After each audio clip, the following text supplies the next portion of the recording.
नमस्कार। आप लोग स्वस्थ एवं स्वानंद होंगे। हाल ही में नोटबंदी पर सुप्रीम कोर्ट का फैसला आया, जो आप सब लोगों को मालूम ही है। उसी फैसले पर आज थोड़ी चर्चा होगी। उस चर्चा की शुरुआत मैं संविधान सभा से करूंगा।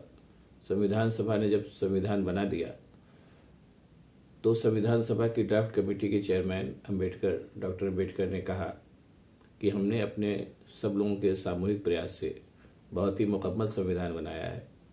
अब अगर इस संविधान में कोई कमियां रह जाती हैं या उस कमियों का लोग उसका उन जो कमियां उसमें निकाल करके लोग उसका दुरुपयोग करते हैं, तो मुझे ये कहने में कतई कोई संकोच नहीं है कि कमी संविधान में नहीं है, कमी हमारे उन लोगों में है जो संविधान के साथ ऐसा खिलवाड़ करेंगे। ये डॉक्टर अम्बेडकर का बहुत ही प्रचारित कमेंट है, जिसको संविधान के जानकार लोग या जो कानून पढ़ते हैं उसके जानकार लोग जानते हैं। अब ये तो हुई एक बात।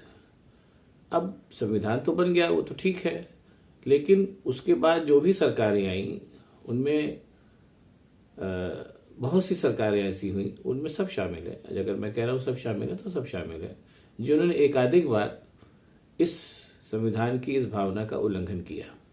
हाँ, ये कहने मुझे कोई संकोच नहीं है कि मोदी सरकार ने इस डॉक्टर अम्बेडकर की इस भावना का सर्वाधिक उल्लंघन किया। इसके तमाम एग्जाम्पल्स हैं। सुप्रीम कोर्ट की संविधान पीठ का जो अभी हालिया फैसला आया है वो भी इसका एक एग्जाम्पल है। अब बात शुरू होगी नोटबंदी की। जब संविधान बना उस संविधान में इस बात की व्यवस्था हुई कि कोई भी फैसले 3 तरीके से लिए जा सकते हैं।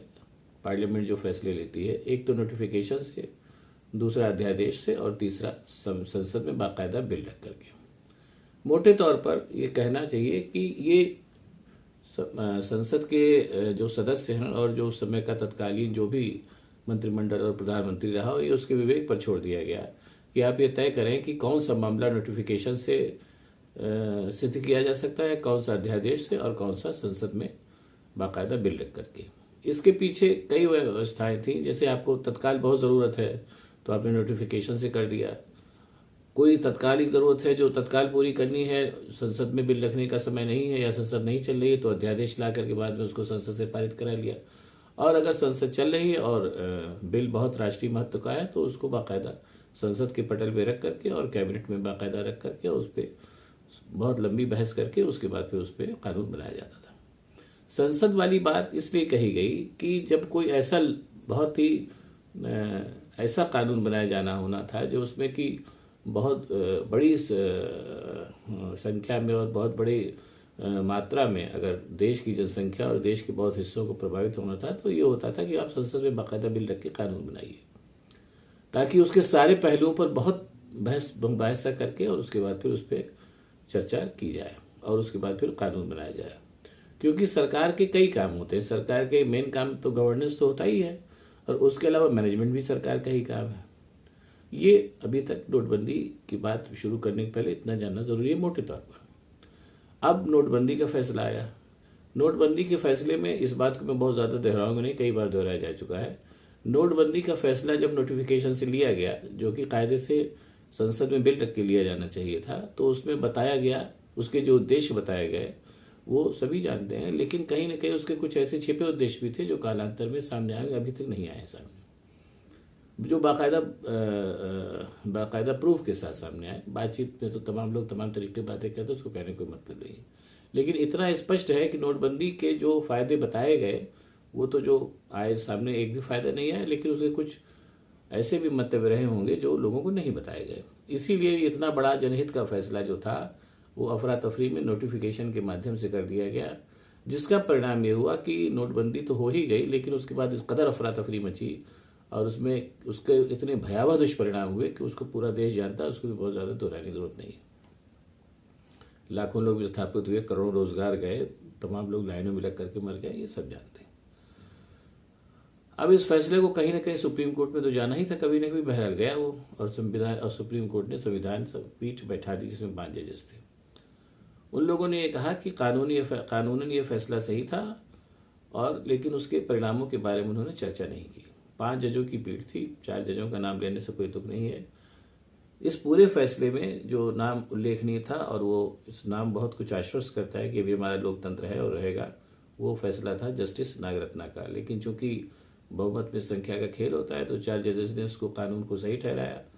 और कानून हो सकता है सही भी हो, ऐसा नहीं है, नोटिफिकेशन से भी कानून बनते हैं, वो कानून भी नोटिफिकेशन से बना। लेकिन जस्टिस नागरत्ना ने यही कहा कि वो इतना इम्पॉर्टेंट और इतना जनहित का, इतने व्यापक जनहित को प्रभावित करने वाला कानून था कि उसको बाकायदा संसद में बिल ला करके पास करना चाहिए था। तब शायद ही ऐसी अफरा तफरी न मची होती जो बिल लाने के बाद मची। जस्टिस नागरत्ना का ये जो पॉइंट था, ये जो तर्क है, ये बहुत ही इंपॉर्टेंट तर्क है। और इस पे बहरहाल अब चूंकि वो तर्क सामने आया नहीं, क्योंकि 4 जजेस ने उसको कानून सम्मत ढंग से सही ठहरा दिया। और जस्टिस नागरत्ना का ये जो व्यू पॉइंट था, ये उतने मतलब उसमें व्यापक प्रभाव के साथ लोगों के सामने नहीं आया। अब यहीं पर ये बात मैं फिर कहना चाहूँगा, और जस्टिस नागरत्ना साहिबा को मैं सलाम करना चाहूँगा कि जब सरकार, मान लीजिए वो कानून सम्मत ढंग से, ठीक है, नोटिफिकेशन से भी कानून बनते, मान लिया, सुप्रीम कोर्ट का फैसला आ गया तो मान लिया कि वो फैसला नोटिफिकेशन से करके उसको लागू कर दिया गया। लेकिन अगर मोदी जी कानूनन सही थे, चलो मान लिया सही थे, तो भी वो जो अफरा तफरी मची और उसके प्रबंधन में, उस अफरा तफरी को रोकने में जो प्रबंधन बुरी तरीके से फ्लॉप रहा, उसका जिम्मेदार किसको मानेंगे? यही सवाल जस्टिस नागरत्ना साहिबा ने उठाया। और लेकिन ये कि जैसा मैंने पहले फिर कहा कि बहुमत के निर्णय में ये सवाल अनुत्तरित रह गया, जबकि यही सवाल सबसे ज़्यादा इस पर बहस होनी चाहिए। लेकिन हम समय को क्या करें, हर आदमी समय के हिसाब से ही बोलता है। सुप्रीम कोर्ट के जजेस भी उसके अपवाद नहीं कहे जा सकते, जैसा समय चल रहा है उसके हिसाब से उन्होंने ठीक ही किया। लेकिन मैं फिर इस बात को यहीं पर कहूँगा कि जस्टिस नागरत्ना साहिबा को मैं फिर सलाम करता हूँ कि उन्होंने इस फैसले के, भले ही उस फैसले का उतनी उस पर व्यापक चर्चा नहीं हुई, लेकिन कहीं ना कहीं उन्होंने उस फैसले में ये बात डाल करके कि अगर उस इतने जनहित के इतने बड़े फैसले को लेना था तो उसको संसद के जरिए लिया जाना चाहिए था। अगर नहीं लिया गया तो कहीं ना कहीं ये सरकार के मंतव्य पर और सरकार के कार्यप्रणाली दोनों पर सवालिया निशान लगाता है।